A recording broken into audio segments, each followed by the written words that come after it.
What's up, guys? We're Morbid Curiosities, your favorite horror movie podcast, and we're back with another episode. I'm one of your hosts, Nicholas Ewers, and with me is making up a song about my other host. She's a peach, she's a doll, she's a pal of mine. And that's all I got. The Morbid Mistress of Mayhem, the lightweight champion of the world, Mercedes Martinez. Mercedes Martinez. What's Oh up, my Mercedes? god. I tried to do more, but I was like, I'm not gonna be able to pull this off. It's That very was so wordy. cool.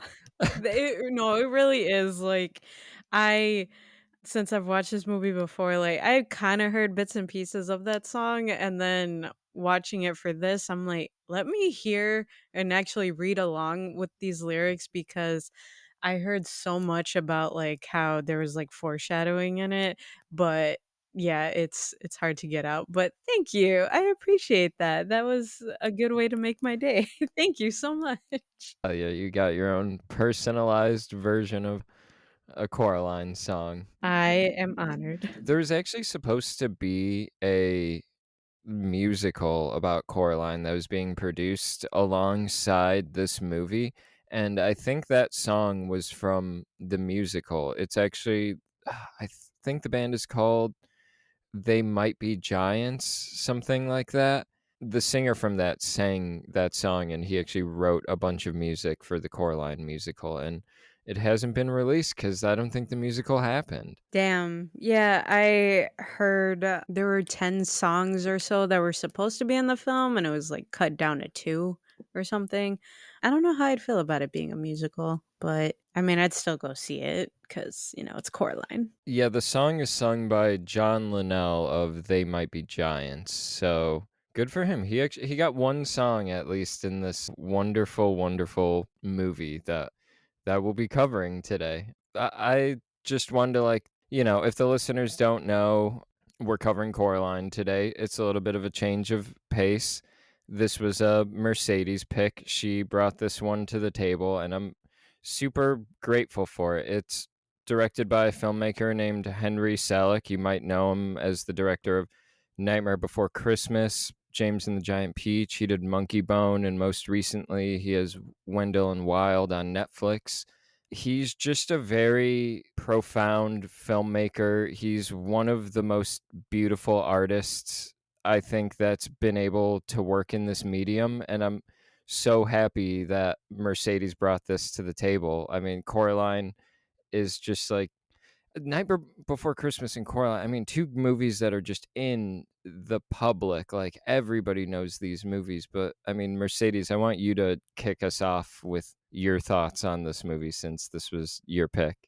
The first time I watched it, it was when it came out in theaters, and I was like, "Damn, this is such a good movie. I love it." And then ever since then, everyone that I would ask, "Oh, have you seen Coraline?" They're like, "Nah, man, that shit is scary," or "That was such a creepy movie." I'm like, "What are you talking about? It's not a creepy movie. It's a cute movie. Like Coraline's adorable." But they're like, "No, I don't want buttons sewn in my eyes." I'm like, "Oh my god, whatever." And then I hadn't watched it in a while, and then rewatching it a couple times for the episode today, I was like, "Damn, it is kind of dark." And then watching a lot of YouTubers just kinda like, "How is this a kids film? How is this for kids?" Like, nah, it's for everybody to enjoy, but it has, the dark feel of, what the theme should be, but it has a bright aesthetic along with it, so it kinda confuses you, but it's just crazy how much, how uneasy you do start to feel as the movie is going, but it has, cute little score, it has all these little a lot of little details in there that foreshadow things or just reference other movies. Psycho is one of them. So there's a lot packed into this one film, and I thoroughly enjoy it. Yeah, you mentioned this movie being scary or dark. We should mention that this, most people probably know, is based on a novel, I wanna say, by Neil Gaiman, and he's known for writing pretty dark material. I've heard some stuff about Sandman, and that sounds pretty upsetting, especially, like, one thing in particular that I heard. So Henry Selick taking Neil Gaiman's writing, and he was inspired by art by Tadahiro Usagi. I think that's how you pronounce it. He's a Japanese artist who had these very like simplistic art styles. Mercedes and like the listeners, if you Google this guy, his artwork will come up. It looks like Coraline looks and like how she dresses. So it's just like the work of all of these great artists come together and create something so like beautiful in the end of it. And like stop motion animation is something I've grown to have such an appreciation for in my adulthood. Animation doesn't fully get me anymore, but stop motion, something I didn't even like as a kid or want to engage with. I watch it now and I think about how difficult and how it's just one of the most, in my opinion, like artistic forms of like movie and television that's just out. I know that can probably be disputed, but at least for me, it's just the beauty seeps off the screen and you see like the blood, sweat, and tears almost. And all of that is in Coraline. And I'm going to just be real brief with my relationship to this movie. I've had this movie in my life for a very long time. I dated somebody for years who this was like one of her favorite movies. She liked a lot of bad movies, but occasionally she would nail a good one like Coraline or Dazed and Confused. But hey, that's no shade to her. But yeah, so I had been exposed to Coraline, and it was a movie that I never really got. And in my defense, it's pretty loaded for how short the runtime is. A lot of stuff happens in this movie, but it's a movie that I never really got. And last year they re-released it in 3D, and that was just such an incredible experience. Guys, if you get a chance, see this in 3D. See Nightmare Before Christmas in 3D. These stop motion, I mean, this movie was made for 3D. Nightmare Before Christmas was like redone to be 3D. Both of them are incredible. Coraline, though, it's like the format that it shines in. Give it a shot. Rush out to see it when it comes out eventually again. That's when it really won me over, and I've had a hard time really paying attention to the story of this movie because I get so caught up in the visuals. I've rewatched it like 5 times since I saw it in 3D, and just the I notice something new on screen every time I watch it, and it in some ways has inhibited me from paying attention to the story a lot of the times I watch them.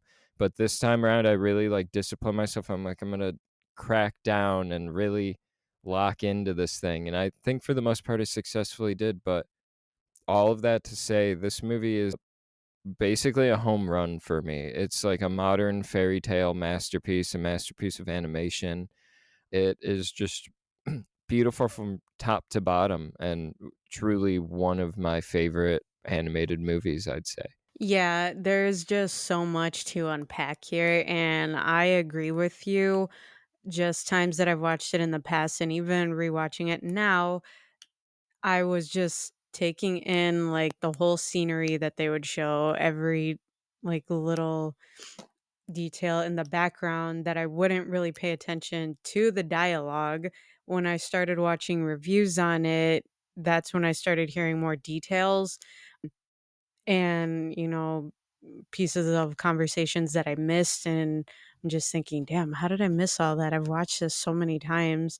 And the last time I watched it earlier, I was still unpacking so much. Like, yeah, so there's a lot to uncover, but it's such a good time with this film. Like I love it. I love just like learning more about it and all the fucking conspiracy theories that it has reputation for, because there was a lot and I started going down rabbit holes with those.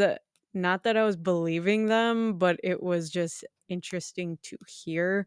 And Yeah, I'm just ready to, like, unload some of them here tonight for Coraline. I'm excited to hear these conspiracy theories. I actually didn't know there were any conspiracy theories surrounding this, so There are so many apparently, so yeah, I think you'll enjoy some of them.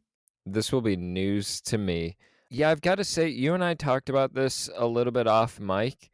For me, it's probably better to, like, hit this up top, but Coraline is in my top 5 movies, or not top 5 movie, my top 5 animated movies of all time, I'd say. Like, for me, it goes Lion King, this anime movie, Your Name, beautiful, makes me cry endlessly. It's awesome. Then Coraline at number 3, The Iron Giant, and Wally at 5. Mercedes, I thought this would be interesting for the listeners. Do you have a top 5 animated movies list? Yeah, and ironically, Coraline is number 3 in my list too, Oh, so nice. Hell see, yeah, we don't synergy.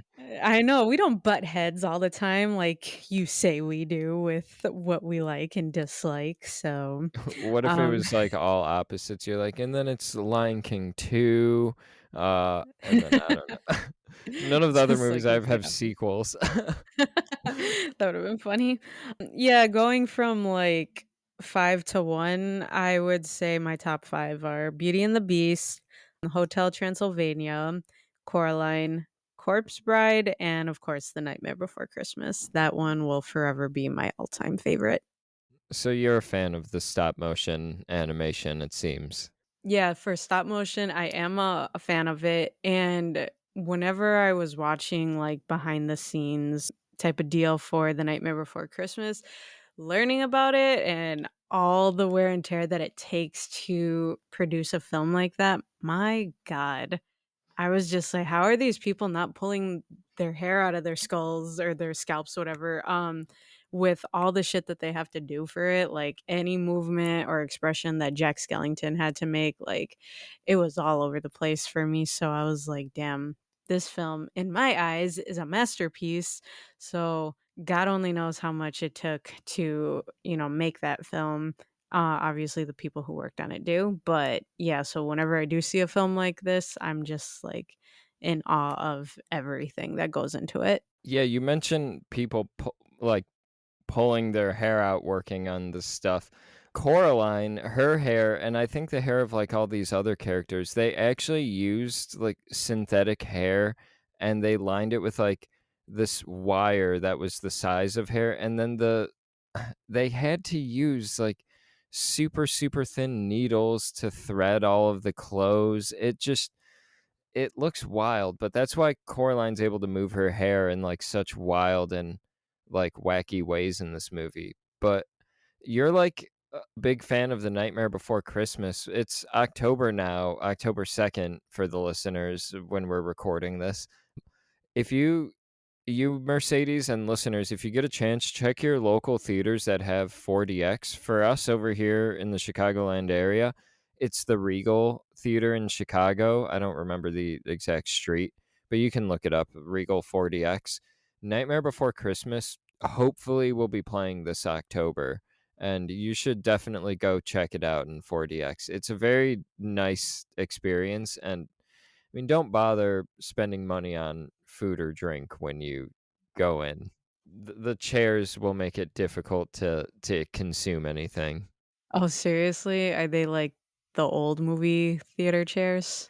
No, so 4DX, the chairs will move kind of like a roller coaster almost. But for Oh, Nightmare Before Christmas, it's a bit more tame since it's more of like a musical, but it's really fun with Nightmare Before Christmas. I highly recommend it. I'm gonna have to check that out. Thank you, sir. Yeah. So, but I mean, without further ado, we might as well just jump into the meat and bones of this thing. Spoiler alert for Coraline. If you haven't seen it, guys, go check it out. I don't know how you watched it, Mercedes. I've seen it in a whole bunch of different formats. I've seen it in DVD, Blu-ray, 3D, re-release in theaters.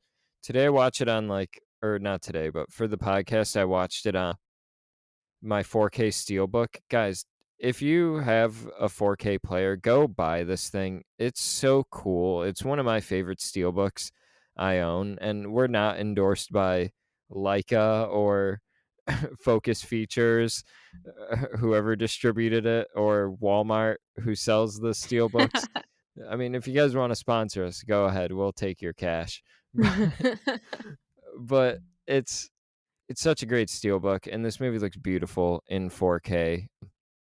But yeah, go watch this thing if you haven't. It's so worth it. And yeah, spoilers ahead for this thing.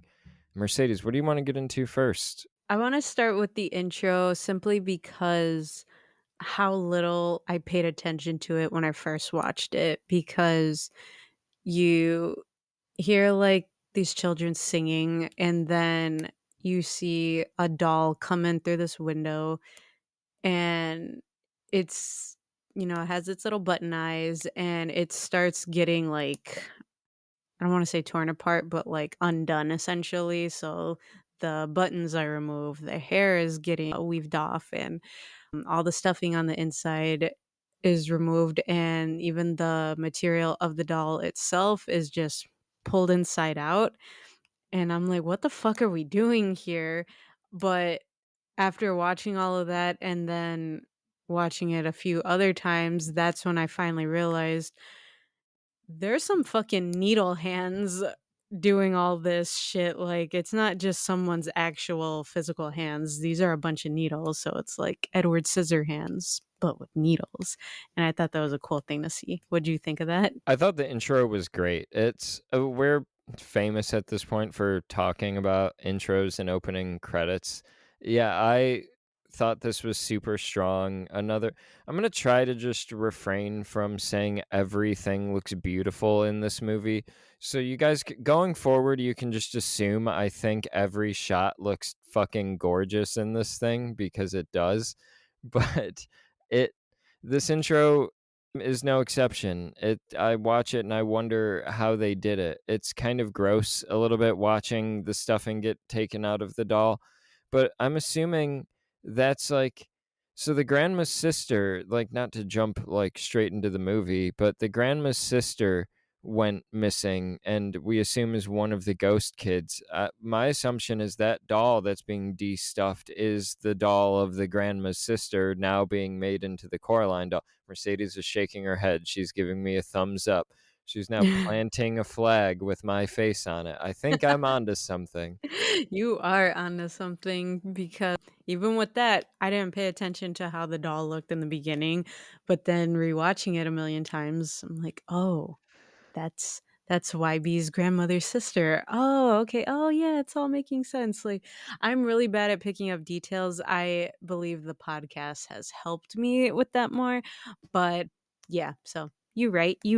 Well, I've said before, or I said earlier, it's so easy to get lost in the imagery of this movie and not really pick up on what the movie is showing you. And this movie is filled with, they tell you a lot of what's happening, but it also does a lot of like showing you things instead of verbalizing every single thought process of the character.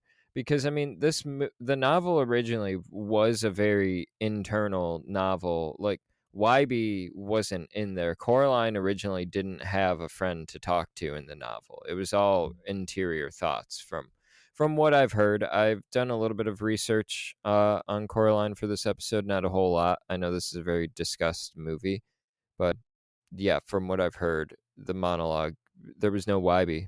That was a Henry Selick creation.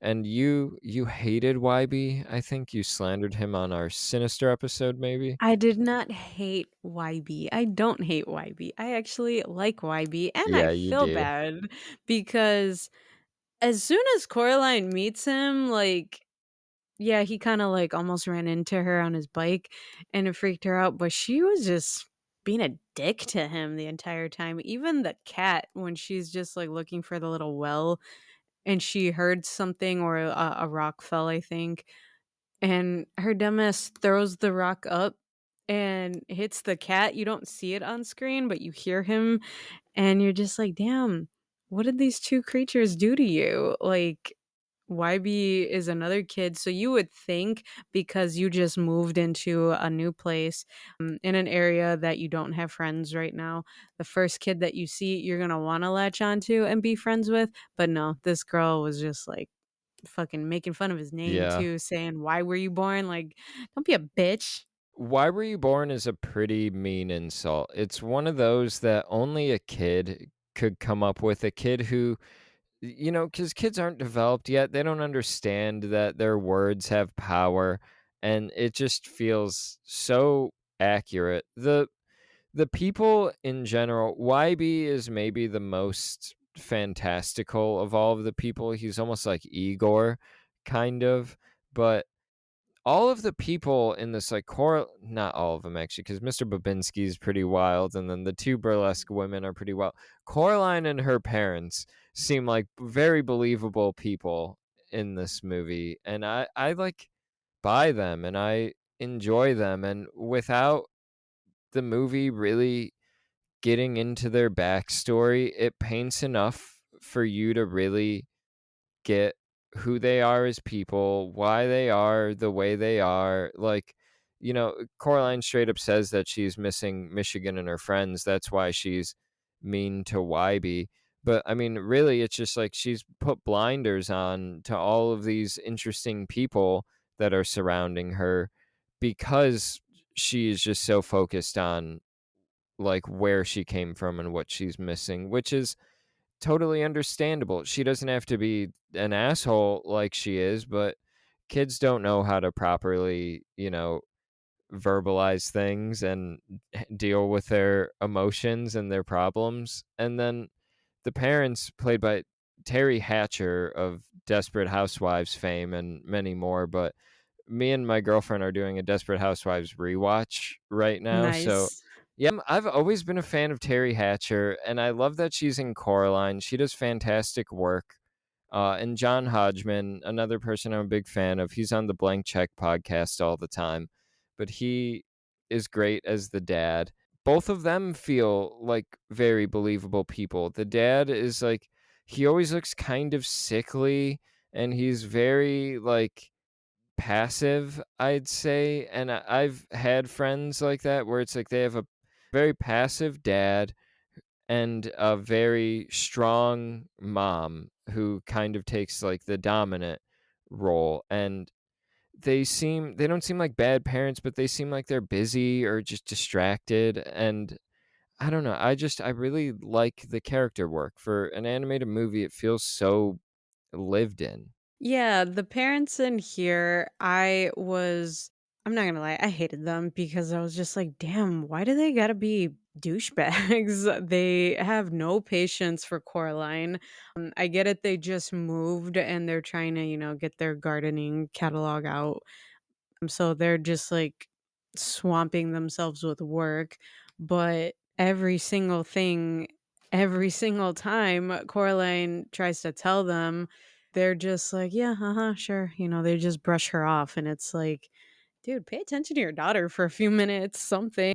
And it seems like if they do, they get frustrated super easily. Mainly the mom. The dad, he he had, like, one scene where he got frustrated with her because he was just typing away, but, yeah, I do like how they characterize the dad as being more passive. He looked drained of any type of sleep that he could have had, definitely looked sickly, and the mom, I didn't know this until I watched it yesterday, that the mom was in an accident and had a neck brace on the whole Yeah. time. Yeah, I thought that was just a turtleneck, so that another detail that I missed, but yeah, it just made me laugh. Like, that whole house is essentially empty, there are boxes everywhere. The dad's office has towering boxes, the kitchen is empty, and it looks filthy, and the mom has the nerve to tell Coraline, "You have a lot of unpacking to do." Like, I get you're trying to get rid of her, but don't fucking lie about that. Yeah, I mean, they had to get Coraline out of there. I totally get where the parents are coming from. This feels like a regular, like, weekday, like, it could be a Monday or a Tuesday or something like that. It's rainy outside, it feels like it could be spring break, school is out, maybe, like, Coraline hasn't enrolled in school. So the parents, I mean, work life doesn't stop, so the parents have to keep working. And I like the idea that it's like, I mean, Coraline, she's a lot. She needs to like kind of peel back a little bit.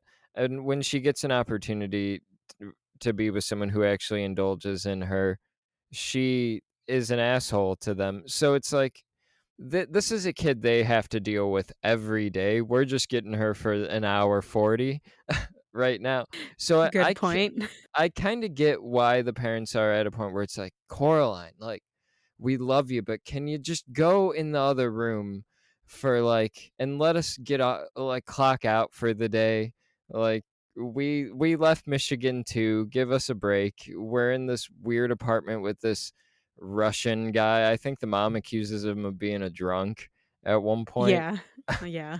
So it's like I totally sympathize with the parents. Like, they kind of struck me as like maybe parents that didn't even plan to have a kid. Like, they're a little older, it seems. Like, maybe they accidentally had a kid later in life and they're like, okay, like, we're gonna do our best as parents, but also like we're gonna keep our professional lives intact as well. I see where the parents are coming from, I feel like. Yeah, true. But what is it? I think for me, it's more so like she's an only child. I'm not. I'm the youngest, but it's like, damn. I remember having that, whole mentality of like, why doesn't anyone want to play with me? Why doesn't anyone want to talk to me? I probably bugged the shit out of my mom so much because I just, like, wanted to do everything with her, and as I got older, she appreciated that, but as a kid, like, I was probably a nightmare, and, like, the only time she would have some type of peace away from the entire family was if, she would just, like, smoke a cigarette in the bathroom, and I'd just be like, "Why are you taking so long in there?" But I would always smell smoke, and once I got older and I started hearing other people like, "Yeah, I just escaped from my kids so I can go, like, get high in the bathroom or whatever." I'm like, "Oh my god, that's what my mom did." So, like, I get what you're saying, you make some good points. I just still feel bad for Coraline, even though, yes, she is an asshole to the first kid that she meets and even a cat for no reason. Yeah, and that cat turns out to be one of the most helpful people in this whole journey. But, and you do have a good point too, because you need to be on Coraline's side for her to understand her wanting to go away to this world. Just to, it's not even to have parents that love her, because I believe her parents love her. It's more so to have parents that are on her wavelength. Like, there's a point where she's having, I think, dinner with other mom and other dad, and other mom is like, "Do you want to go play tag in the rain?" or something like that. And it's them getting to her level, building, like, other mom builds like a world to indulge Coraline, things that she would be interested in, replicating her home, replicating YB. They're really catering to her as opposed to her going to a home that's like filled with love. And I mean, they do a bang up job, creating this whole life and home for her to be so attracted to. Like, yeah, she just wanted like a home cooked meal, like a good home cooked meal, not like the porridge looking shit that her actual dad made. And she even wanted her mom to cook. So it's like, okay, maybe the mom is the better cook compared to the dad. I don't know. But yeah, the whole food, it's like, okay, well, yeah, this girl's probably starving and gets to, of course, only eat a few bites of food before they take her food away. But she seemed pretty content with it all. But yeah, the whole scene itself with her just like being in there, seeing how, more bright and lively everyone and everything looks in the other world, like, who wouldn't be you know, like lured into that type of world? Like, I'd be a little intrigued to stay as well. Yeah, it feels like a more modern take on a classic fairy tale. It reminds me a little bit of like Hansel and Gretel or something, like children being lured. In this case, it's a spider. In Hansel and Gretel, it was a witch, but children being lured to a place like in Hansel and Gretel, it's a house made of candy and gingerbread or whatever it is. And in this, it's Coraline's ideal living situation, her ideal parents, things being Coraline's way. And I mean, sometimes not sometimes, but she has this need like, why can't things be my way? Why can't people be doing what I want them to be doing instead of kind of like I'd said before, looking in front of her, seeing all the people that are around her and being happy with what's in front of her. It all feels, yeah, very fairy tale esque. There even being a lesson to be learned at the end of this. And even like when you're going through that tunnel to the other world, it feels like you're going through some type of witch tunnel into a fairy tale or whatever. I love the colors. It looks so gorgeous, especially in 3D. It looked great. It reminds me of like one of those colorful tunnels you would crawl through as a kid. It seemed like I can't imagine how they animated that, but I would love to see that. I didn't see that exact scene on the bonus features, but it's got to be somewhere out there. Another thing too is just like seeing all the food in there. At first, I was thinking, like, what if it's like fake food or poisoned food? Because this is where one of the conspiracy theories comes up. Um, so we do know that the other mother, is also referred to as the Beldam, and you never see her eating. Like when Coraline eats, she's stuffing her face. Even the other dad, he has his plate full of food when they're first eating at the dinner table. He was eating cotton candy later. He was always trying to eat. And they're saying, okay, well, the other mother, she's only feeding on the little kid's souls, or she only eats bugs. So that's why she's not eating. And since everyone is basically like a creation of hers in this other world, the father is probably only put um or like brought out whenever she needs him. So maybe he's eating so much every time he comes out because he never knows when his next meal will be. That's a good point. I didn't know what to make of him gaining weight because there's just by the end of it when he like can't talk and he's just a henchman basically of other mom. He's like mashed potato man or like a pile of melted ice cream. Your take is that he comes out and like stuffs his face, he gorges basically when he's allowed out. Yeah, because he doesn't know when he's going to be able to eat next or when she's going to need him next. And probably it does take a while because, YB's grandmother's sister was assumably the last person that the Beldam took. So it was probably a long while until this guy got to eat again. So maybe he was just overindulging himself. Now, do you think the Beldan is dead now? Because they're at the end, she's like screaming, like, don't leave me, don't leave me. It sounds like horrifying. I almost start to feel sympathy for her. And she says, I'll die without you. My first takeaway of that was, oh, she'll die of like loneliness. This is just a deeply lonely person looking for a child. But like that, she meant she will literally die. She won't have food and she'll starve to death. Yeah, exactly. Because that part, I didn't feel sympathy for her. I actually got scared. That part always scares me whenever I watch it, just because you hear her banging on the door, like yelling for Coraline, don't leave me, I'll die without you. But every time she bangs, the tunnel that Hmm. separates the other world with her world is just like condensing, and yeah, just getting smaller and smaller. It's like, fuck, this girl needs to get out of there if she wants to live.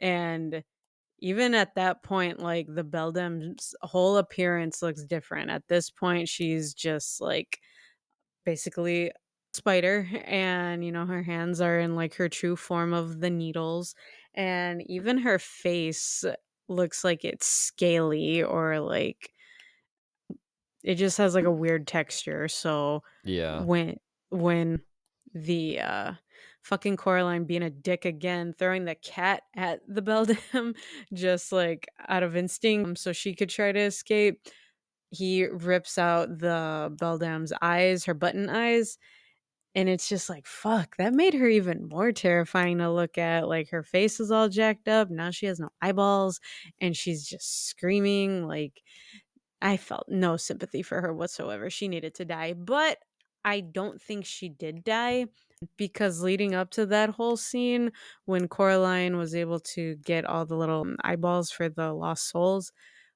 she enters like the lair of the beldam, and in the darkness behind Coraline, you see her just kind of sitting like in a dormant state, like just not moving at all, just in the darkness. So I'm like, that's probably, her entire being when she's waiting for another soul to kidnap, essentially.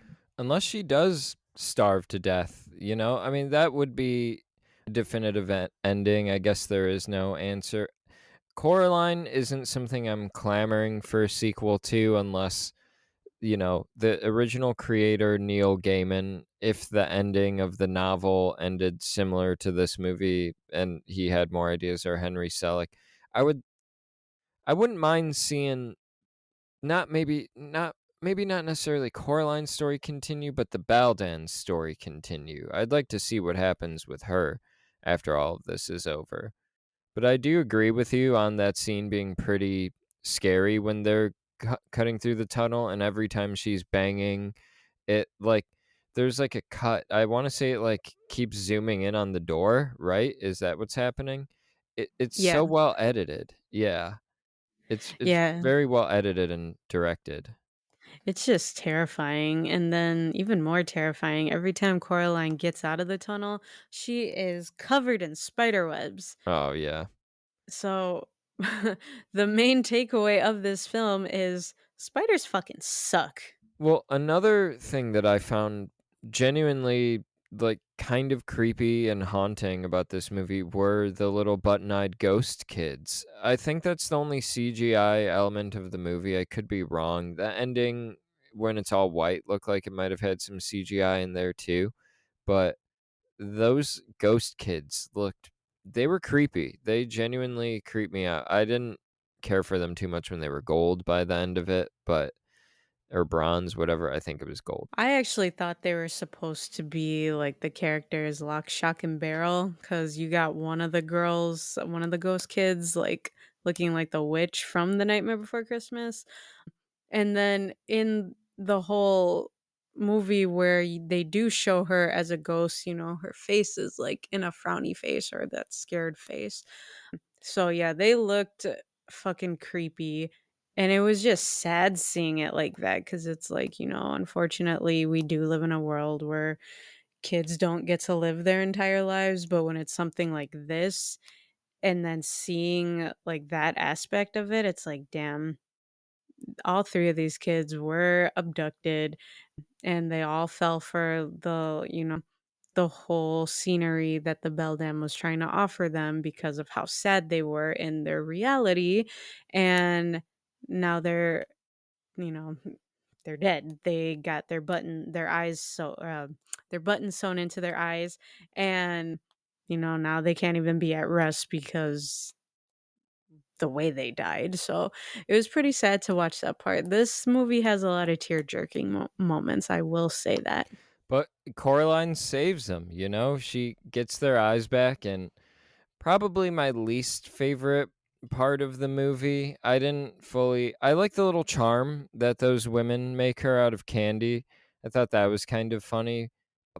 But when she's searching for the eyes, that's kind of the part where I'm like, okay, let's get through it, because having seen the movie already, I know that that's like the fake ending, because there's another ending that's going to come, and I'm like, okay, well, let's just get through this Yeah. because the I already know the other shit that's going to come. Even when they were throwing the fake ending in there, I freaked out because, yeah, the part where the ghost kids, they're like gold and they're talking to Coraline, thanking her.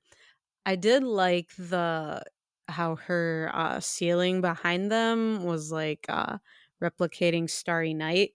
That looked pretty.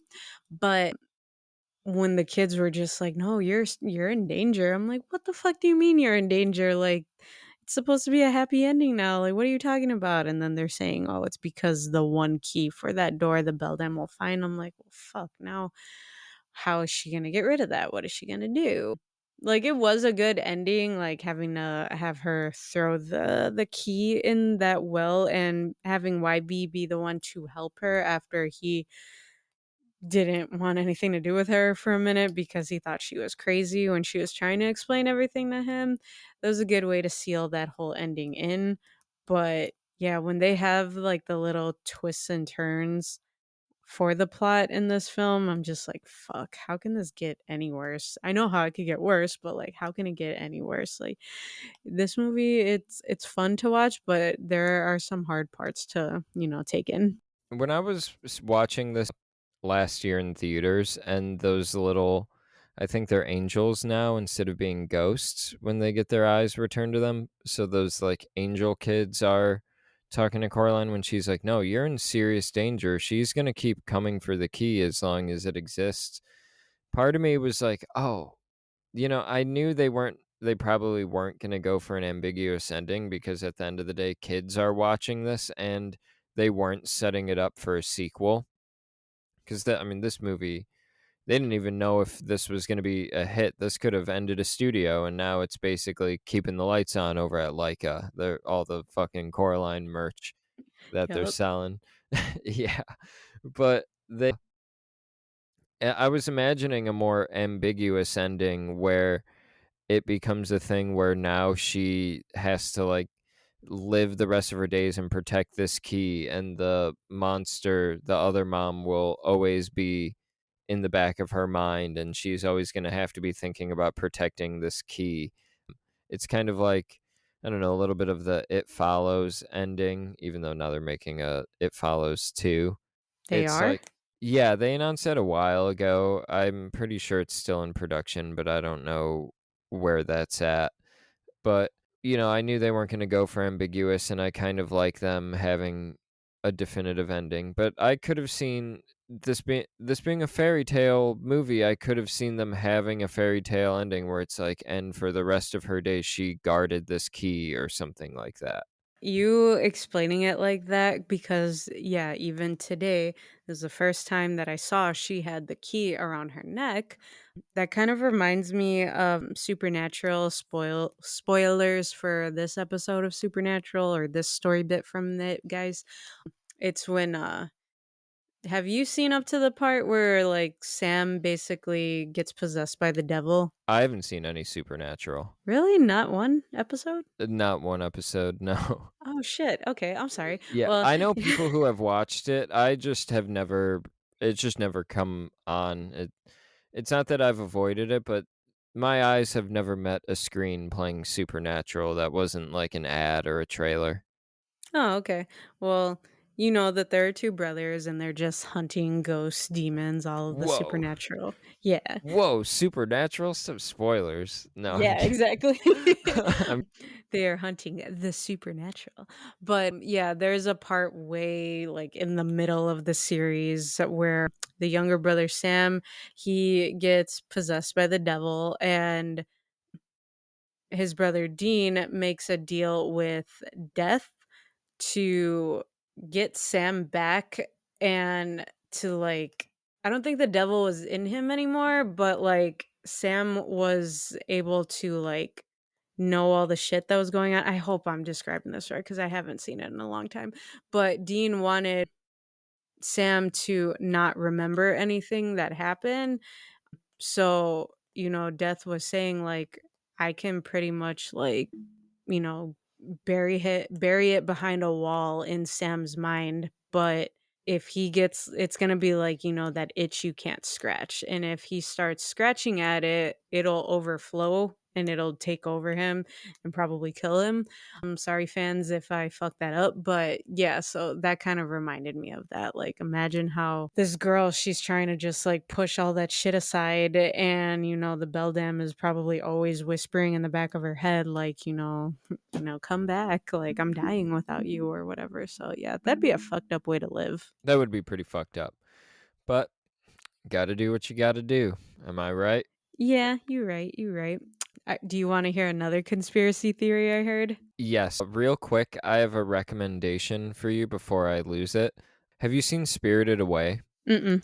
I feel like in a way this can kind of be like a companion piece to Coraline, and maybe we'll cover Spirited Away one of these days. It's got some scary stuff in there, but I'd recommend checking it out. If Coraline's your jam, you might vibe with Spirited Away, a good entry point into Miyazaki's filmography if you haven't seen like Kiki's Delivery Service or My Neighbor Totoro before. All right, all right. I will check that out. Remind me of what the title is later on too. I will. So, conspiracy theory. What is it? Yes. So I was watching CZ's World, and I love this dude. He was going hard on this one Coraline theorist, whatever. And he was like just ripping her to shreds. It made me laugh because even in the beginning, this girl, she was just like, "It's so late. I look like a mess. Don't judge me," or whatever. And he's like, "Yeah, you really got your hair in like that natural DNA strand and you got a full face of makeup on at like whatever time in the morning." Okay. So I'm like, all right, this should be a fun video because he is like poking fun at everything. But she was really like intense with a bunch of stuff and was trying to say that Coraline was like basically hallucinating everything because she's not sleeping a lot. She's like, "Do you guys notice that she doesn't sleep at all in this film? And if she does, it's only for a few minutes." And he was like, "Yeah, that's called editing, where you edit out like all the stuff you don't need to see, all the necessary, like, how you say, unnecessary fat in the films."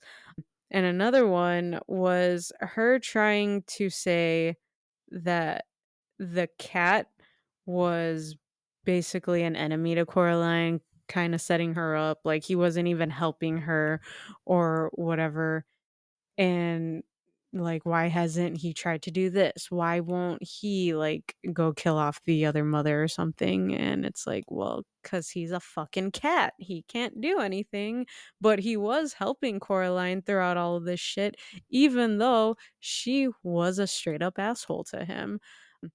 And a cool thing about the cat too, I didn't know that Keith David was the one to voice him until Yeah. today. So that just makes me look at it like so differently. I'm like, that's cool as fuck. I like that he was the one to be the voice for him. Yeah, Keith David of The Thing, which we'll be covering eventually on this podcast. But that first theory you tossed out actually kind of falls in line with one of my theories right here. So you never see Coraline poop in the movie, right? So Oh my I god. think all of this is just like a fever dream caused by constipation. Sure, let's go with that. You're on to something, Nick. Like you solved the case here. Yeah, so I mean, there's no wrong theories. I don't know. Like, no, it's funny. There was I forgot what other thing they were talking about, but it was another goofy scene where he was like, "Yeah, it was about like." I don't know what it was, but he was starting to reference like Blink 182 and then had that song playing. He was like, every like I can joke about theories, but it's like I'm not going in on them and like being like a diehard like, no, this is what happened. So I mean, it's cool that we could joke about it, but like some of the shit that people were saying, really, really out there. But there is one that I wanted to mention before I forgot. It was the double O that was on the welcome home cake. Do you remember that scene when the other mother gave Coraline the cake in the beginning? Well, kind of in the beginning. I remember the cake, I don't remember the double O. Okay, yeah, so a few people mentioned this. So it's written in cursive, welcome home on there. And they like people have said, the welcome home cake features a double loop on the O. And according to graphology, the double loop on a lowercase o means that the person who wrote it is lying. So there is only one double loop, meaning that she is welcome, but she's not home. So in the word welcome, there's one little loop on the O, but in the word home, there's that double loop on it. So that was like a little foreshadowing from the Beldam, like unintentionally, obviously. So, I don't know if that was intentional from the filmmakers, that could have just been a nice touch, but that's something that I would buy into. I like the idea of that. That interests me, I'd say. In regard to the first theory that this, lady had come up with, this nameless lady, I don't know if if it's sleeplessness, but I would buy if someone told me that this movie was all just in her imagination.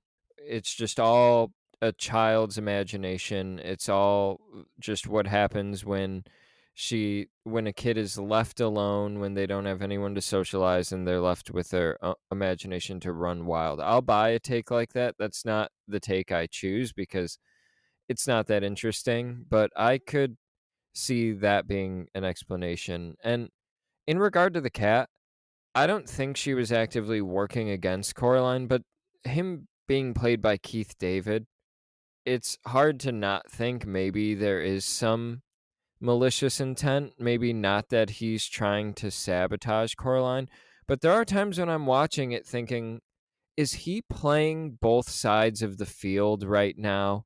Is he just like doing whatever is mutually beneficial for him in the moment? I mean, it doesn't seem like it helps him to help Coraline at all. He almost seems like an agent of chaos, kind of like, I'll fuck around in here, see what I let me help this little girl fuck up this spider lady's plan. It just seems like he wants to just like cause mischief. He doesn't really I mean, do you know of a reason for him to having to help Coraline aside from just wanting to fuck shit up with Babylon or the whatever it's called? The Belda. The Babadook? Yes, the Babadook. No, he doesn't really have a reason, and I kind of thought the same thing. Like, okay, well, he's just there. Obviously, we're meeting him for a reason, but I'm like, well, she was kind of a dick to him at first, so maybe he'll be like, "All right, well, bitch, go fuck around and find out, see if I care." But then when he's over there in the other world, he starts talking to her and you kind of see like he's trying to hint things towards her, I guess, maybe. But then yeah, towards the end he does start to help her a little bit, and then at the very end you see him walking on the Pink Palace sign, and he disappears after he walks past like one piece of it. So it's like, Yeah. what was the purpose of you? Why doesn't he tell her there's a portal right there when she needs to get back and save her parents or whatever? Yeah, so it's like, I don't know, maybe he felt like it wasn't his place, maybe he just didn't care, maybe he was on his last life out of his 9 lives and just didn't want to die himself and almost did die, who knows? Also, is he traveling back into like nothingness? What is he traveling back into? Why is he traveling back there? It feels like there's a little bit more going on behind this cat than he's telling us. And the him disappearing kind of I know it's probably just a fun thing to put at the end to really keep the audience guessing, but it makes you want to live in this world a little bit longer. It just having that little question mark like, "Oh, there's a portal there and the cat is just walking through it." Like, let's spend a little more time here. I don't feel like I'm done in this world yet. Yeah, I don't know, like, I kinda like the cat. I think I like him more now because I know who voices him, but, yeah, I don't know, I think it would've been okay if the film didn't have his character, but I know they just needed, like, an extra little helper for Nah, man. Coraline. You needed Keith David. When you hear his voice, you're like, "Oh, that's my friend. He's here. He's in this movie." You know, I forgot he was in the thing. My weird mind always circles back to fucking, what's it called? They Live. No, I always say this name wrong or word wrong. Requiem? Is it yeah. Requiem for a Dream. Yeah, Yes, that he's I at, can't. like, the end of that movie.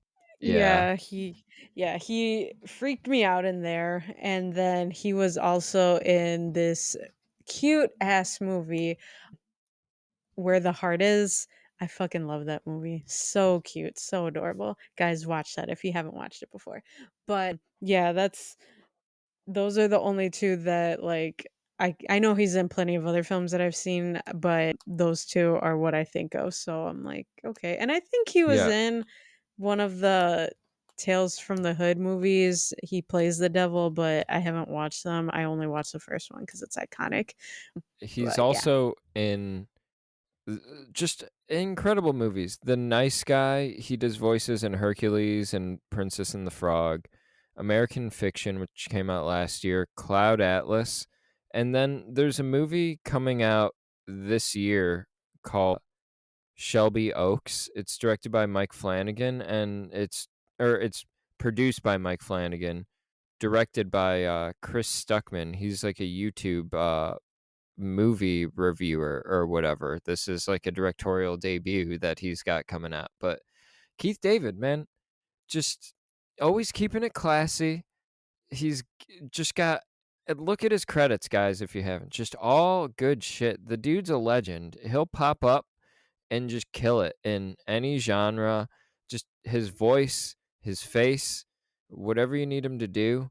I mean, I'm considering hiring him to take over my voice on the podcast.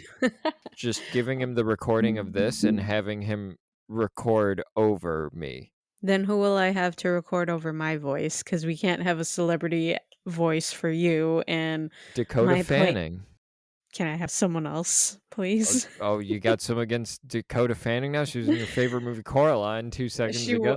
wa she was, but I would rather it be someone else, maybe someone with a stronger voice. Like, I like her voice in here. It doesn't even sound like it's her. Nah, give me another option. Charlize Theron.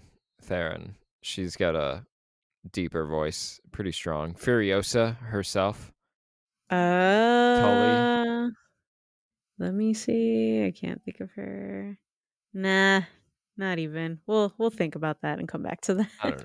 Keanu Reeves. You get Keanu Reeves then. He's doing voice actors acting now. He was in Toy Story 4. True, true. Speaking of that too, John Wick himself. I didn't know that Ian McShane fucking voiced Yeah. Bobinski, Good and I was like, segue. "Yo," right? I was like, "Yo, Yeah. he's doing this, okay." And then seeing like some of the bonus features, like you see Dakota Fanning doing her voiceover, you see him pop in. I was like, "Wait, okay." So I got, like, all excited. That man, he's been in, like, the fucking John Wick movies, Hot Rod, fucking Pirates of the Caribbean too, like, he does good shit as well. So this Shrek cast the was. Third. Yeah, Kung Fu Panda, he got some good stuff. Like, this movie has a really good cast, like, I'm not gonna lie. They do. And we've talked about everybody a bit more than Dakota Fanning, but I do want to shout her out. I think she does fantastic work in this, and she is in My Neighbor Totoro with her sister Elle Fanning.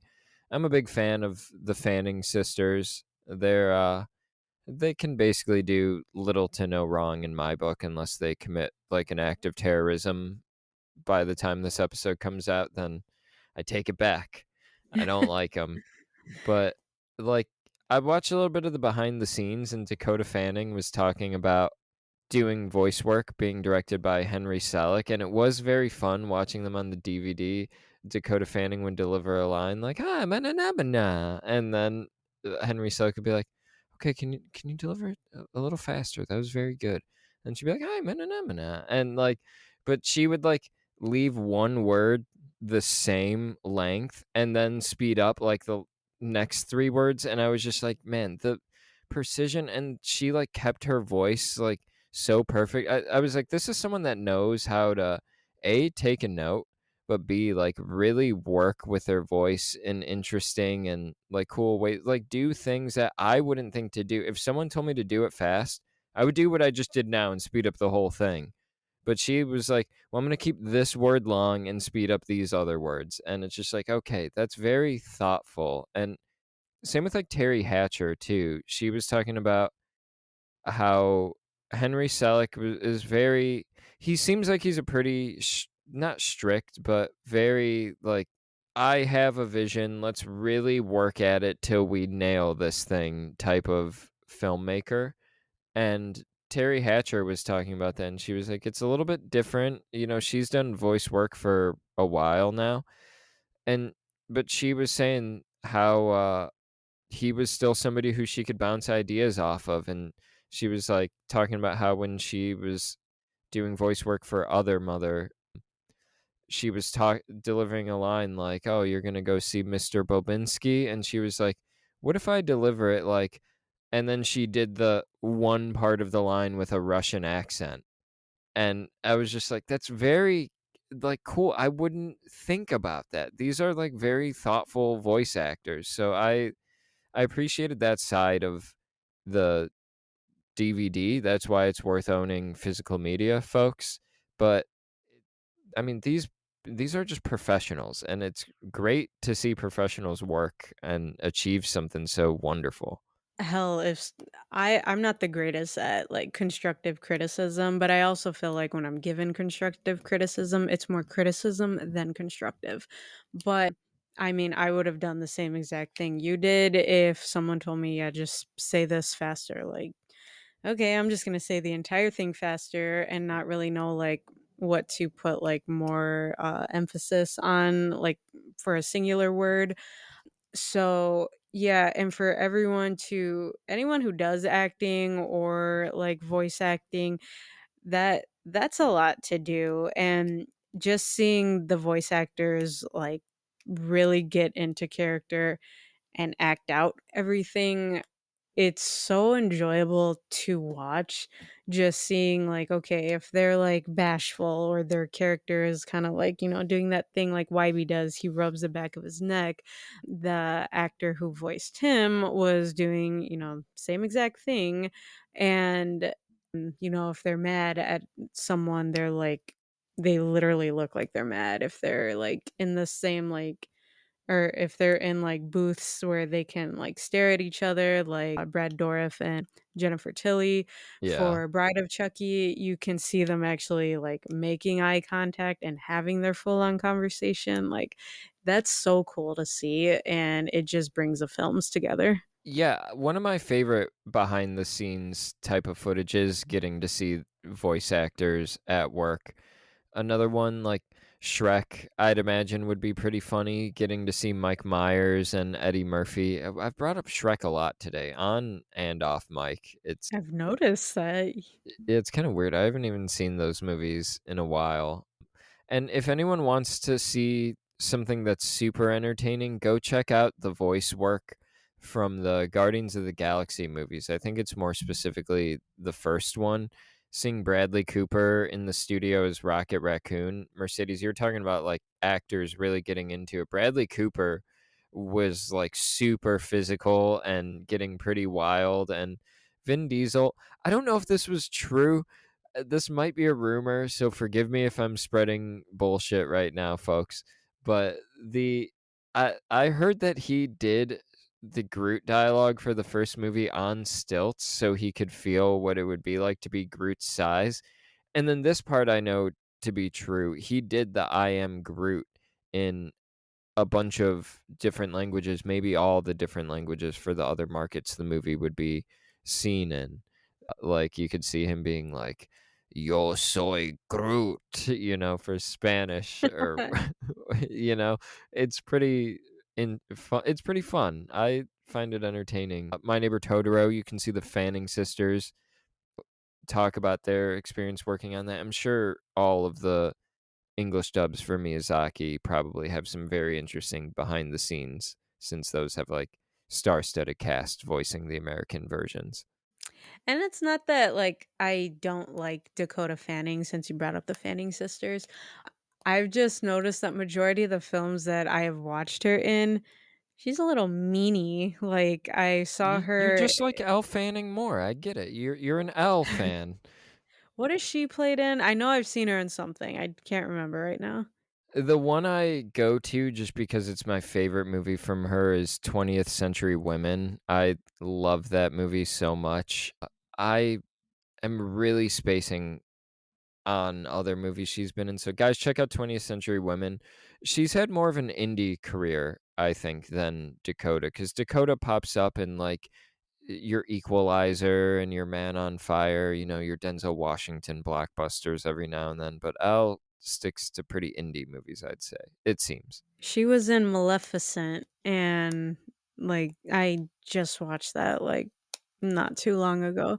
I have So, not yeah, seen Maleficent or Maleficent 2, Mistress of Evil. they're decent. I didn't wanna watch them, but they're pretty decent. I just hate her character in there too. So you hate But the Fannings then. I don't hate them, I hate their characters, Got but, an like, axe back. to grind, you're gonna chop down the whole tree, the whole Oh my family god. tree. No. But with, like, Dakota Fanning, I saw her in. I think the first movie I saw her in was Hide and Seek, and no, it was Uptown Girls, and, she was being a little brat because Wasn't she will. Twilight Breaking Dawn Part 1? Yeah, she was also in there too, but, like, Uptown Girls, she's like a brat in that film, but I get why she wants to be with her parents. She was in Hide and Seek, and that's, like, more of a, like, suspenseful film, and she's a little dick to Robert De Niro. Then, yeah, she was in Twilight, and, she was one of the Volturi, so well, part of their, like, little crew. So obviously she was, like, a mean character in there as well, so I'm like, "Damn, there's not one film that I like the character she portrays." Because even in here, she was a dick to the cat and to Wybie, and yeah, so I don't know. But she understands the assignment because these are characters you don't wanna like aside from Coraline, and I don't like her in those films. You wanna know what she's fantastic in? Cat in the Hat. No, I'm kidding. She's fantastic in the Steven Spielberg, War of the Worlds movie. She was Oh, younger. yeah, I I forgot think about she's that. great in that. I love that movie. That movie was rough to watch too, man, just to think about shit like that. I love watching movies like Mm. that, but it's hard to watch. It's dark, like, the clothes or whatever are floating through the water from the airplane crash. I might be conflating 2 separate things in that movie, it's been a while, but, man, like, the fucking gun being tracked and people taking over Tom Cruise's car, and he's like, "I just want my daughter. I just want my daughter." It's fucking great. Yeah, I will go to the mat for, Spielberg's War of the Worlds. I would rather watch Signs instead of War of the Worlds. They're both good movies, but I like Signs more if we're getting into alien stuff. I'd probably put Signs a little bit below War of the Worlds just because I've watched War of the Worlds more than Signs. I have to be in a specific mood for Signs just because it's such a very stilted type of world. Everything feels like it's tilted like slightly to the left. Joaquin Phoenix is very off. Mel Gibson is off. Rory Culkin and the his sister have weird vibes. It's a very like strange and specific movie. That's not a criticism at thrown at it, but War of the Worlds just more like popcorn fun. Yeah, I'll watch Tom Cruise be a bad dad. I'll watch this. You know?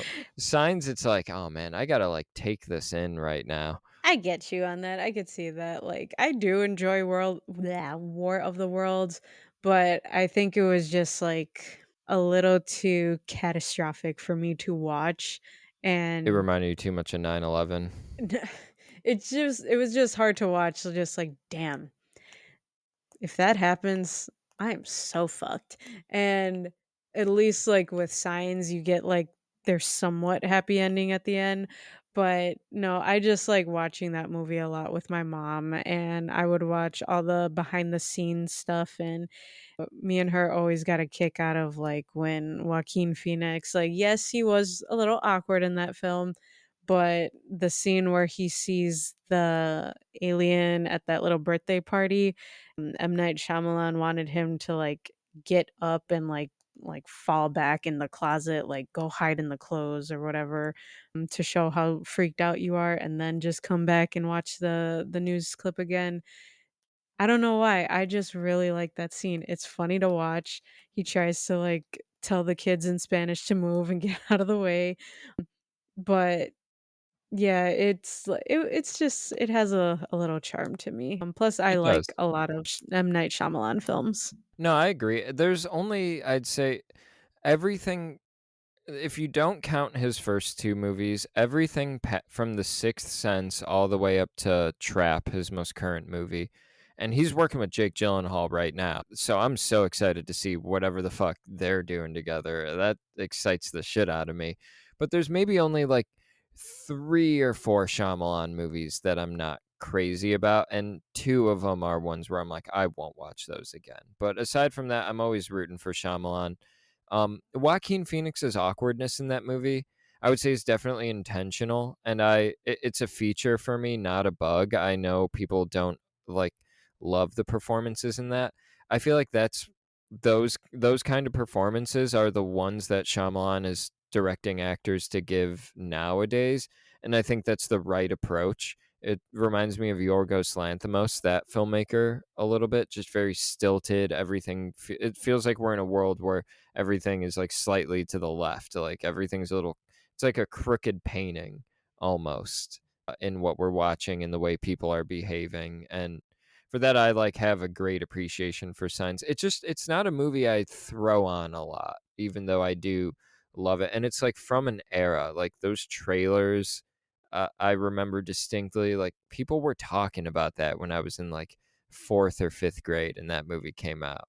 Yeah, with those films, I I like Joaquin Phoenix in there. I feel like he needed to play more like, he was, like, directed to play, like, an awkward person in the movie The Village, and in that one, I don't think it, like, worked so well for him in there. I love The Village too. That movie is, I memorized that whole fucking script, like, I really did. It's embarrassing, but it's not. But his character in there, I wish he was a little, like, there was more meat to him. You see him, like, quick spoilers for The Village, he wants to, go get medicine from the towns to help people who are sick in their little village, but you see he's just more of, like, I guess maybe the mm, I'll say the submissive one once he really talks to his love interest in there, but it's because of how shy and how quiet he is. But I don't think it works for him in that film. I know that's what they're aiming for, but yeah, I really like him in Signs. I like him in The Village, even though I have my little critiques of it. And I love him in Walk the Line. That a masterpiece. I forgot he was in The Village. That movie isn't one that fully works for me, but it's one that's also long overdue for a rewatch. I was thinking about throwing on a movie tonight, so maybe I'll throw on The Village. Do Also, it. yeah, I might. And we've also talked about covering Shyamalan, not his whole filmography, but the ones that lean more horror. And that seems like something we might reasonably do next year just because of how much we both like Shyamalan and he's going to have a new movie coming out. So that would be very sweet. It'll give us a reason to talk Gyllenhaal. I mean, I'll talk Jake Gyllenhaal on the pod. Why not? For real. Yeah, he's a cutie patootie. You know, there's so many guys that talk shit about him. Why? Well, those guys are insecure. Have they fucking seen Nightcrawler? I mean, if you want to go film bro, it's like guys, like Jake Gyllenhaal can be a bro too, but even that aside, he's made some fantastic movies. He's been on in a little bit of a slump lately. I think it's because he's been doing action to pay the bills while he's acting on Broadway with Denzel Washington. But it's like Jake Gyllenhaal is a great actor. Like, check out Prisoners or Enemy, anything he's done with Villeneuve. Who are these people? Call them out. I don't remember who. I know one of them was my ex, and then another one I forgot, but everyone was saying like he plays like a bitch in all his films. I'm like, no, he doesn't. I haven't seen him in a lot of films, but I'm like, okay, well, I liked him in The Day After Tomorrow. I know he was in Bubble Boy, which I liked. Donnie Darko, like he plays a good actor. I don't know Yeah. why everyone's saying this shit about him. So I was like, well, whatever. I like him. So fuck you guys. Yeah, I mean, October Sky, that's a movie from when he was young that I absolutely adore. I mean, I just point everybody in the direction of Prisoners. Go watch that movie. Jake Gyllenhaal and Hugh Jackman going toe for toe as great actors in a fucking missing kid, like detective movie. It's fantastic. I've recommended this movie to you before, Mercedes, but if you want to see some good Jake Gyllenhaal, check out Prisoners. I want him to work with Denis Villeneuve again. He was his 2 movies with him, Prisoners and Enemy, are incredible, but then also, it's like, I don't know, he was in Jarhead too. It's like, the dude has range. I mean, if you wanna see him play like a fucking meathead, check out Southpaw. That's like a great boxing movie where he gets the shit beat out of him, he's beating the shit out of people, he delivers, in my opinion, a great performance. Yeah, Gyllenhaal is one of my favorite working actors right now. He delivers interesting work. He's like a theater kid at heart. Yeah. So with more movies with him in it, it'll be a good time. So yeah. Didn't know he was working with M. Night Shyamalan right now. So that's pretty cool. Yeah, I saw that they were working together on Instagram, and I was like, "Yes, this is what the world needs. This will bring the country together." Shyamalan and Gyllenhaal working together. Hell yeah. Hell This yeah. is what we need. But any final thoughts on Coraline? Anything else you want to say about this masterpiece? It's like there's so much packed into it, but at the same time, it's just like very it's a cool fairy tale to watch unfold. A girl is unhappy with her life. She wishes that this other world, other dimension that she's entered in was her reality. You find out it's not all that it seems to be, and she has to figure out how to escape and get back to her reality, then has to figure out how to get her parents back.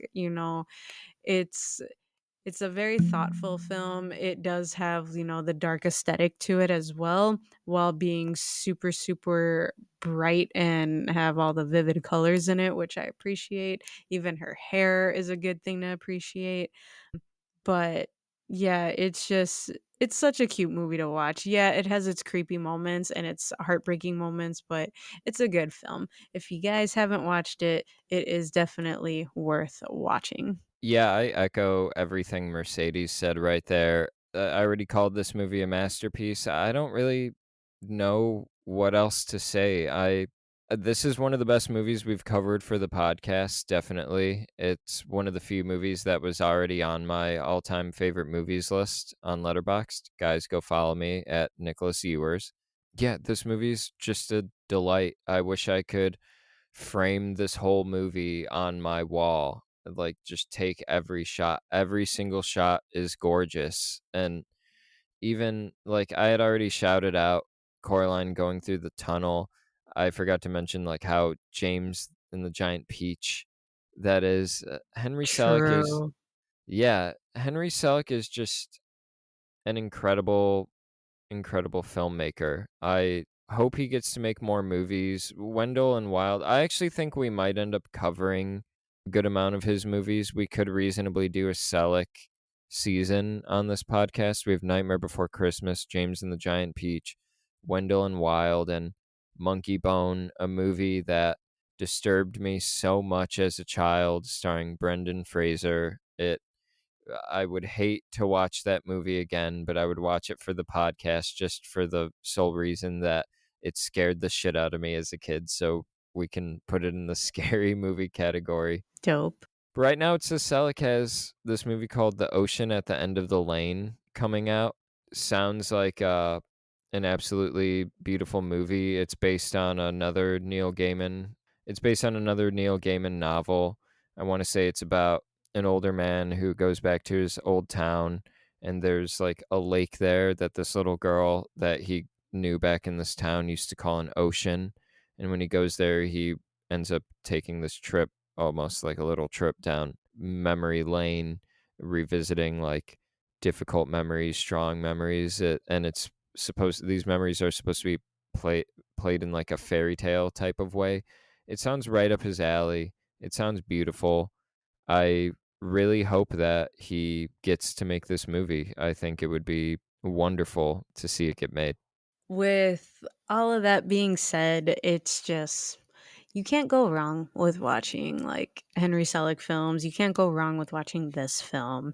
And yeah, there's just I feel like every time I watch this film going forward, there's just going to be something new that I haven't like paid attention to before, and we'll be able to latch on to that too. So, it's always a good time Yeah. to watch this film. I think those are the best kind of movies. I know this is completely different, but No Country for Old Men, the reason it's my favorite movie, or one of the reasons, is because every time I watch it, I notice something new. I have a new takeaway. There's something in the frame that the Coens are doing that I didn't pick up on before, or something in the dialogue that connects with me in a different way. And Coraline falls into that category. And I'm of the mindset that some of the best movies you could watch are the movies that every watch is an additive experience.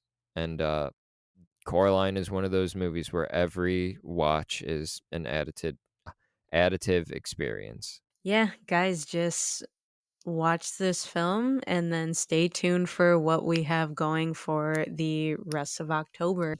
Next week, we'll be covering Black Phone in preparation for the release of Black Phone 2 this Yeah. month. Are you gonna So, answer the phone, guys? Are you gonna answer the call? Oh wait, that's Ghostbusters. Damn it. I Who's gonna mean, pick up the ring ring? The I black mean, you phone's calling. Wait, no, it's ringing. Damn it. I mean, you were thinking Ghostbusters, and I was thinking Scream. Like, nah, Oh. man, remember what happened in Scream? They answered the phone and they all Oh. died. But that was a white phone that what's her Oh, face true. picks up, I think. That's true. But the rest of them have cell phones and they're black or silver, whatever. But true, true. We'll So, have to see. Well, let's pay attention. Is Black Phone the first movie to feature a black colored phone in it? Listeners, write in. I mean, that's our theory right now. Oh, we'll go back and rewatch all the movies we've covered for the podcast before, but as far as we know, no movie has had a black phone featured in it since 2022's Black Phone, 2021's Black Phone, whatever year that one came out. We'll get the year right by the time we cover the movie, folks. Don't worry. yeah, so make sure you write us in. Check out our Instagram page, morbid underscore curiosities underscore pod. Also, don't forget to rate us 5 stars on Spotify and Apple Podcasts, wherever you guys listen to your favorite horror movie podcasts, or just stop on in to say hi. We'd love to hear back more feedback from you guys. But yeah, and just finish off the rest of the month of October and what we got planned for them again. After Black Phone 2, we'll be covering Bring Her Back. And then on Halloween, I almost forgot, we'll be dropping a commentary on Trick or Treat, or Trick or Treat, as people probably know it as. But Woo! Trick or Treat, Sammy, he's coming. He's going to be Mhm. knocking on everyone's doors saying, Trick or treat, smell my feet, give me something good to eat, you If know? you don't, I don't care. I'll pull down your Well, that's inappropriate and possibly assault. So, we may not I don't think we'll be pulling down any underwear on this podcast. Not Way this to ma year. way to make me sound like a fucking creep and Yeah, wow, you thank you, sang Nick. it, I didn't sing the song. I Because stopped that's where I stopped. but you can't tell me you've never heard that ending. Oh, I did, that's why I didn't sing it. I knew. I was like, "This is 2025. We will be canceled if we finish these lyrics," but Mercedes dared to do it. She is a habitual line stepper, this Mercedes, if you guys are familiar with Walk Hard. Yes, I am. Definitely am. So, I mean, if anything, you can always bleep that one word out and we'll be good. Everyone else can fill it The in. listeners need to hear what goes on You'll in bleep out everything else, but you won't bleep out that could get us canceled? How dare you? Exactly, exactly. Don't be trying to fight me on this shit, Nick. Okay, I'll bleep it. Alright, cool, cool, Okay, cool, you cool. win. Thank you, thank you. Censorship wins again. You see, listeners, Mercedes just is with the FCC. She was happy when they canceled Jimmy Kimmel Mercedes. She was like, censorship, let's censor everybody. No, I'm kidding. You know, it's I'm okay. kidding. Just talk shit. Talk your shit. It's all good. I'll get my payback one day. I don't know when, but I'll get my payback. It's gonna come at the end of the Bring Her Back episode. The movie I picked, you're gonna really, Probably.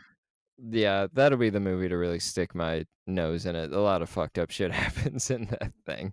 I Ooh, can't I'm wait for excited. you to see it. I'm actually afraid for you to see it, kind of. Am I gonna be afraid to go to sleep after? Like, is it one of those movies I need to put a cartoon on after? Possibly, yeah, it's got some deeply upsetting things in it, I'd say. How would you rate that next to Talk to Me? It's more upsetting than Talk to Me. I'd say far more upsetting. Really? Yeah, Talk to Me Fuck. has some intense violence in it, and some like fucked up like imagery, but I would say Bring Her Back is a tougher sit to get through.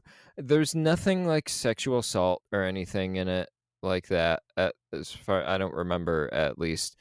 It's just a upsetting movie in all the appropriate ways. I don't think we've because Terrifier is upsetting in a different way, it's almost cartoonish. This might be the most, like, dark movie we've covered so far. Fuck. Okay, well, thank you for the heads up because I'll just make sure when I watch it just to be in a good headspace. That way I won't be like so out of it Oh, once I do yeah. watch it. And then I'll just make sure I have plenty of time to watch a cartoon after. Yeah, don't watch it on a bad day. Don't watch it on one of those days where you're like, "Fuck, I just need a break." Watch it where you're like, "Yeah, I went out for breakfast today and had pancakes and, gotten a good walk or something, and now I'm feeling good." All right, cool. I will make sure I have good food, good coffee, good times coming with that. Oh man, I'm a little scared now, but okay, let's focus on the priority at hand Black Phone. That'll be released next week, guys, so just stay tuned and just make sure you're caught up on all of our other episodes. We've been Morbid Curiosities. Let's go.